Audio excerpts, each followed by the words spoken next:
बिस्मिल्लाहिर्रहमानिर्रहीम अल्लाहुम्मा सल्लि अला मुहम्मद व आले मोहम्मद। अस्सलाम वालेकुम। कैसे हैं आप सब? उम्मीद करता हूँ सब खैरियत से होंगे। अल्लाह पाक आप सबको अपने फ़िज़्ज़-ओ-अमान में रखे, सलामत रखे, आमीन। अच्छा जनाब, इस वीडियो में बात करने वाले हैं पाकिस्तान स्टॉक एक्सचेंज का वीकली रिव्यू। मार्केट की लास्ट वीक के अंदर पोजीशन कैसी रही और करंट वीक के अंदर मार्केट कैसा परफॉर्म कर सकती है। मार्केट का ओवरऑल व्यू भी दूंगा और आपके साथ स्टॉक भी शेयर करूंगा, सेक्टर की पोजीशन भी चेक करेंगे और लास्ट में जनाब आपके साथ टेक्निकल चार्ट के ऊपर डिस्कस करेंगे कि मार्केट की जनाब करंट वीक के अंदर पोजीशन कैसी बन सकती है। सबसे पहले बात करें KSE 100 इंडेक्स की परफॉर्मेंस की, तो लास्ट वीक के जनाब इंडेक्स की रही, जबकि कारोबारी हजम 1.1 अरब शेयर से कम होकर 863 मिलियन तक आ गया। बैरूनी महाज पर तजारती खसारा 33% ईयरली बेसिस के ऊपर कम होकर नवंबर 2025 में 2.92 अरब डॉलर रहा, जो कि ईयरली बेसिस के ऊपर 55% रहा। बरामदात में जनाब इजाफे और दरामदात में 15% ईयरली बेसिस की कमी रही। इसके बायस ना मार्केट में जो है जनाब वो अनसर्टेनिटी रही और आपका जो इन्फ्लेशन भी ना वो राइज हुआ। अगर हम बात करें न्यूज़ हेडलाइंस की, तो जनाब आपका जो इन्फ्लेशन है नवंबर के अंदर वो 2025 नवंबर के अंदर 6.1% रहा। डेली बेसिस के ऊपर जनाब तो वक़्त के मुताबिक है।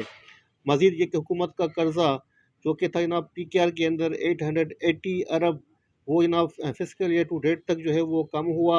सेक्टर वाइज पोजीशन चेक की जाए तो सीमेंट सेक्टर जनाब टॉप परफॉर्मर रहा। ENP सेक्टर ने इंडेक्स में सबसे ज़्यादा पॉइंट्स का इजाफा किया, जहां सीमेंट ने 535 पॉइंट और ENP ने 351 पॉइंट्स का इजाफा किया।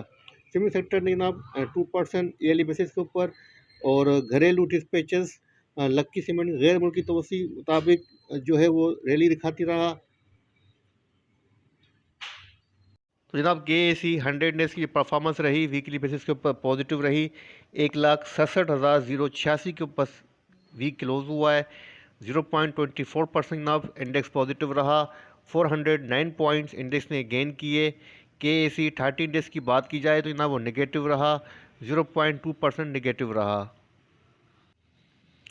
KMI 30 इंडेक्स की बात की जाए तो जनाब 0.3% पॉजिटिव रहा। आल शेयर इंडेक्स की बात की जाए 0.9% पॉजिटिव रहा।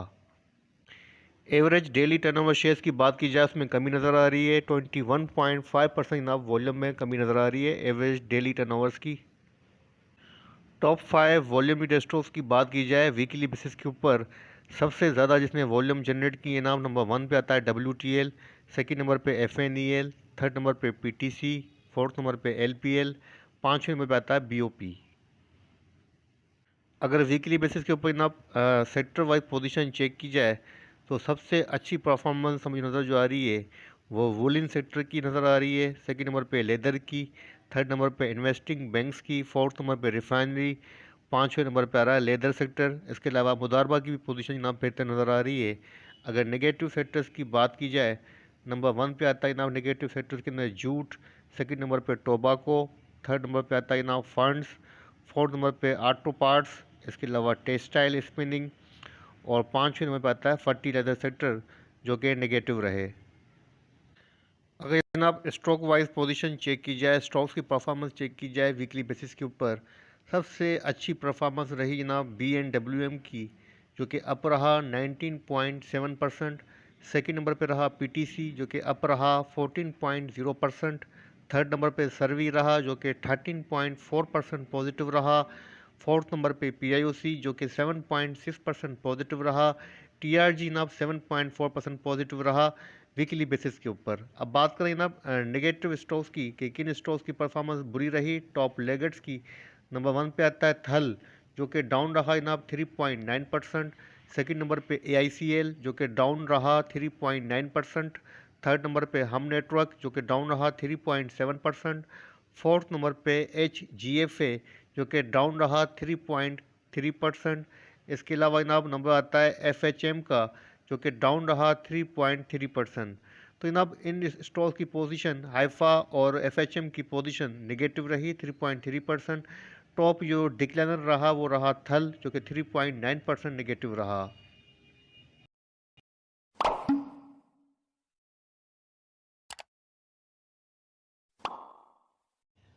अब जनाब बात करते हैं फीपी लिपी डेटा की। तो सबसे पहले बात करेंगे फॉरनर्स की।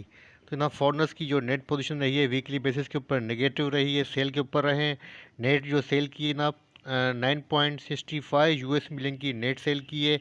और फॉरेन कारपोरेट्स की वीकली बेसिस के ऊपर जो नेट सेल रही है वो 6.81 यूएस मिलियन की रही है। अगर सेक्टर वाइज पोजीशन चेक की जाए 3.12 यूएस मिलियन की सेल नज़र आ रही है फॉरेनर्स की, वो नज़र आ रही है ना सीमेंट सेक्टर के अंदर। इसके अलावा 3.30 यूएस मिलियन की सेल नज़र आ रही है बैंकिंग सेक्टर के अंदर। और इसके अलावा ना 4.12 यूएस मिलियन की सेल नज़र आ रही है, वो नज़र आ रही है जनाब इनकी पावर सेक्टर के अंदर। अगर आप फॉरेन कारपोरेट्स की बात करें तो फॉरेन कारपोरेट्स की ना जो नेट सेल नज़र आ रही है 6.81 यूएस मिलियन की। सबसे अच्छी selling sector wise 4.94 US million की सेल की है इन्होंने, वो की ना बैंकिंग सेक्टर के अंदर। करते हैं पाकिस्तान स्टॉक एक्सचेंज के टेक्निकल चार्ट की। तो के ए सी 100 इंडेक्स का डेली चार्ट आपके सामने ओपन है। डेली चार्ट को थोड़ा सा जूम कर देता हूं ताकि कैंडलस्टिक की साइकोलॉजी, कैंडलस्टिक की ना जो इंडिकेशन है आपके साथ शेयर कर सकूं। तो ना वीकली चार्ट के ऊपर जो कैंडलस्टिक बनी है दोजी क्रॉस कैंडलस्टिक बना है, जो कि प्रीवियस वीक के मुकाबले में जो पोजीशन बनी थी बुलिश इंगल्फिंग की उसको यहाँ पर वीक इंडिकेट कर रहा है। मतलब आप खुद देख सकते हैं, मैं आपको क्या समझाऊं जनाब, आप खुद डायरेक्ट देखें कैंडलस्टिक पे। अगर आप गौर करें तो आपको अंदाज़ा हो जाएगा कि पिछले वीक क्या हुआ था और करंट वीक के अंदर क्या हुआ, लास्ट वीक के अंदर क्या हुआ। ये थी ना प्रीवियस वीक की और ये थी ना लास्ट वीक की पोजीशन। दोनों कैंडलस्टिक की ना साइकोलॉजी पर गौर करें, इनकी बॉडी पे, इनकी साइज़ पे अगर आप गौर करें तो आपको समझ में आ जाएगा कि पोजीशन किस बात की इंडिकेशन दे रही है। तो ना पोजीशन वीकनेस को इंडिकेट कर रही है। वीकली चार्ट के ऊपर पोजीशन वीक हुई है, पोजीशन पॉजिटिविटी के बावजूद पोजीशनिंग नाम यहाँ पर वीकनेस को इंडिकेट कर रही है। लास्ट वीक में जो बाइंग हुई थी प्रीवियस वीक के अंदर वैसी बाइंग हमें नज़र नहीं आई है, काशियस अप्रोच अडॉप्ट की गई है। इसकी जनाब मेन वजह आपको बताऊं सियासी कशीदगी, जिसकी सियासी कशीदगी में काफ़ी इजाफा हुआ है। ख़ास करके जनाब पीटीआई के बारे में जो न्यूज़ के ऊपर बातें चल रही हैं, मैं कोई पॉलिटिकल एक्सपर्ट नहीं हूं जो आपसे पॉलिटिकल बात करूं, लेकिन DGISPR की आपने प्रेस कॉन्फ्रेंस सब ने सुनी, ऑनलाइन चली ना, सब ने देखी क्या कहा उन्होंने। उसके बाद पीटीआई किस तरफ जा रही है, पीटीआई की तरफ क्या होने वाला है, ये आप खुद समझदार हैं। तब सियासी कशीदगी के अंदर इजाफा होने वाला है आने वाले दिनों के अंदर, और इसी के ऊपर जनाब नज़र रहेगी इन्वेस्टर्स की। और मुझे लगता है कि जनाब मार्केट के अंदर एक बड़ा डिप भी आ सकता है। तो काशियस अप्रोच अडॉप्ट करते हुए, मोहतात रवैया रखते हुए आपको बाइंग करनी है। बाइंग ऑन डिप और सेल ऑन स्ट्रेंथ की स्ट्रेटजी रखनी है। बड़ा लालच मत कीजिएगा, जहां आपको प्रॉफिट मिले 2.5%, 3%, 5% लेके एग्जिट कीजिएगा। होल्ड करने की ज़रूरत नहीं है जब तक मार्केट अपने प्रीवियस स्विंग हाई को, जो कि बनता है जनाब 1,69,988 का लेवल, इसको ब्रेक करके इसके अबाउ नया हाई पोस्ट नहीं करे, मार्केट वैसी ही रहेगी। हालात पर नज़र रखनी है, हालात को सामने रखते हुए आपको फैसला करना है। वॉल्यूम की पोजीशन चेक करें आप तो वॉल्यूम में कमी नज़र आ रही है, लेकिन प्रीवियस वीक की निस्बत थोड़ा बहुत इजाफा नज़र आ रहा है वॉल्यूम के अंदर। अगर हम RSI की बात करें, RSI की नाम 75 है, लास्ट वीक 74 थी। तो ऑलमोस्ट पोजीशन RSI की पोजीशन यहाँ पर फ्लैट है। अगर MACD की बात करूँ, मूविंग एवरेजेस, कन्वर्जेंसिस एंड डाइवर्जेंसिस की, तो अभी तक पोजीशन नेगेटिव है। अगर हम बात करें जनाब मूविंग एवरेजेस की, तो जस्ट सिंपल 9 डेज़ का मूविंग एवरेज अप्लाइड किया हुआ है, इंडेक्स इसके अबाउट ट्रेड कर रहा है। मतलब अभी तक मूविंग एवरेज के हिसाब से हमें स्ट्रेंथ नज़र आ रही है। RSI, मूविंग एवरेजेस और प्लस ना वॉल्यूम में भी थोड़ा बहुत इजाफा, मतलब 70% पोजीशन जनाब यहाँ पर इंडिकेशन की जो है, इंडिकेटर की पोजीशन वो जो है जनाब वो पॉजिटिविटी को इंडिकेट कर रही है। लेकिन कैंडलस्टिक की जनाब जो साइकोलॉजी है, जो कि पूरे वीक की पोजीशन, इंटायर वीक की पोजीशन है, वो इंडिकेट कर रही है। वो बायर्स की पोजीशन तो बता रही है, लेकिन यहाँ ये शो कर रही है कि बायर्स की पोजीशन यहाँ पर वीक हो रही है। मैं ये नहीं कह रहा कि बायर की पोजीशन मुकम्मल वीक हो चुकी है।